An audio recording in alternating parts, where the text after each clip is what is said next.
Hey, listen, man, listen, shut the fuck up and listen. Fuck this anime.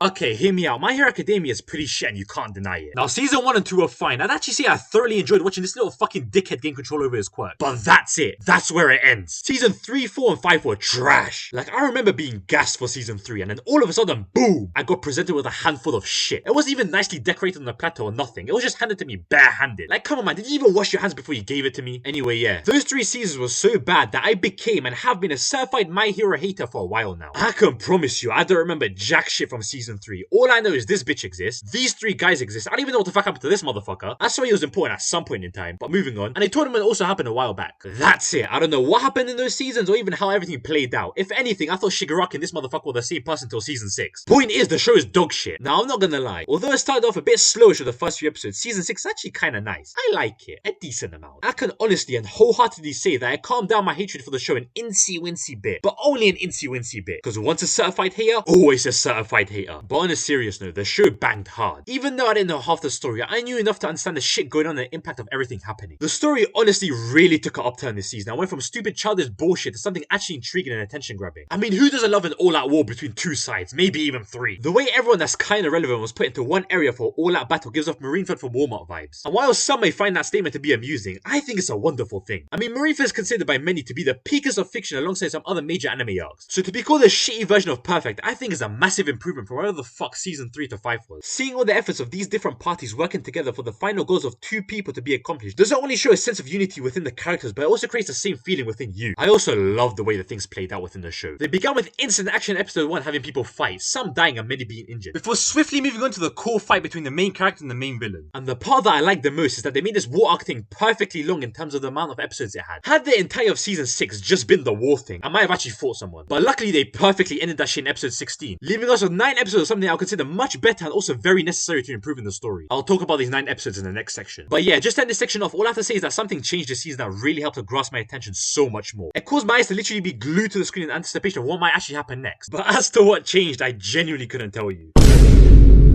But nah, let me actually be transparent for a second. I genuinely don't know what actually changed. But no, for real, yeah, I genuinely don't know what the fuck changed. I can't be bothered with this shit, man. Who the fuck is putting this shit on screen, man? Take that shit fucking off right now, G. I'm gonna put a fucking dancing cat on there. What the fuck is this shit, man? Listen, man, something seemed off this season, but for the better. Something genuinely reignited my motivation to continue following the story of Deku and these heroes, and to be honest, the villains too. Now, please fuck off to the next section. Wow. Just wow. That's the most I can say as of this moment. Okay, I just installed a new human update and I can say more shit now.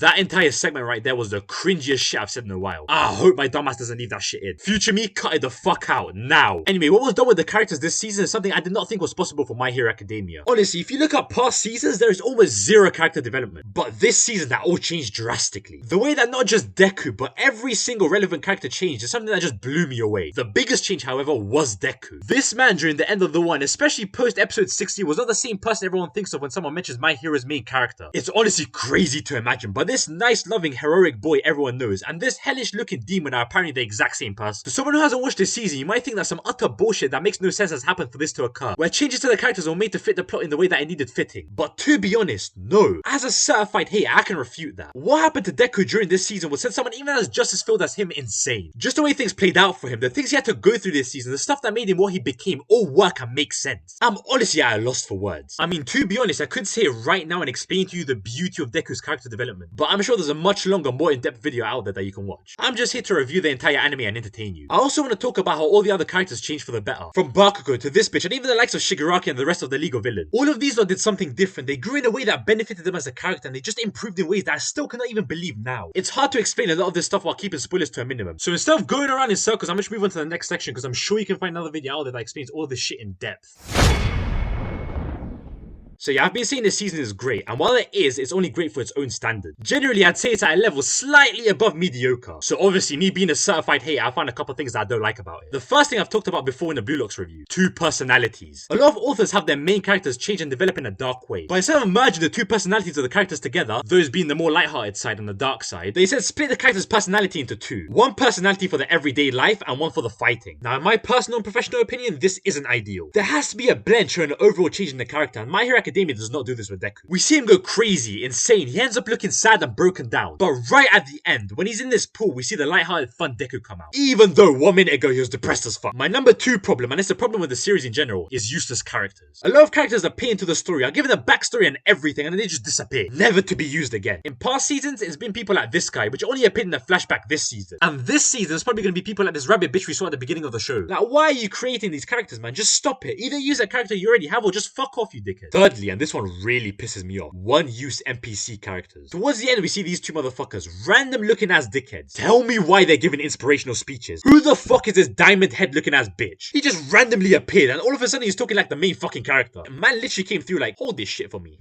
Where's the mic? Man, fuck the mic. You motherfuckers be judging this guy right here for no reason. What's he done? He's just some kid. What, you think he's gonna come into your house and bum rape all of you at night? Never. Although I wouldn't mind, to be honest. Anyway, give a boy a chance, will ya? But what if he does come and bum rape me? Then enjoy it. But enjoy it, motherfucker. Enjoy it. Like, what the fuck, man? Why are you sat here waffling about yourself and your own views? How about you back the fuck up and let someone else do the work? Like, I understand that people don't trust the heroes, but still, even this bitch would have been better. She literally had a perfect setup from earlier on. But nah, let's just use this random ass fucking character that existed in the crowd. Also, who the fuck said this bitch was relevant enough to be running at Deku and literally hugging him? That scene literally made no sense whatsoever. Nah, I'm actually fucking pissed, man. What the fuck is all this shit, man? Fuck this shit, man. Fuck you too as well.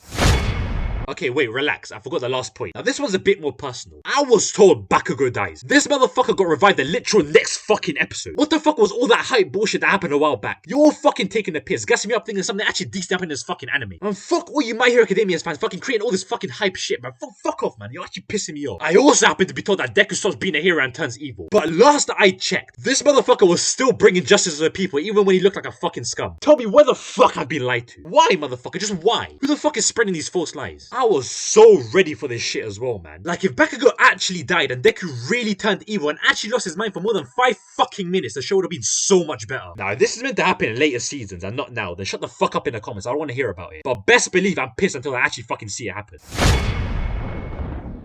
And yeah, we're finally here. Now, I don't want to keep you here for too long, so I'm going to rate the show, rank it, and then be done with this little mini-series I started back in October. For those that don't know, I made this video ranking the first episodes of the top 7 anime of October 2022. And My Hero is the last anime on that list. And honestly, I think I'm going to just put it right here. Right here is good. Yeah, I like that. Fuck you if you don't agree. Also, if you want to make your own list, then do it in the comments or something. I don't know, you fucking figure it out. I don't give a shit at this point. And as for the rating, I'll give this show a 1.9 out of 3. Anyway, thank you all for watching. Make sure you like this video, subscribe to your boy, and obviously comment your rank order below. And peace.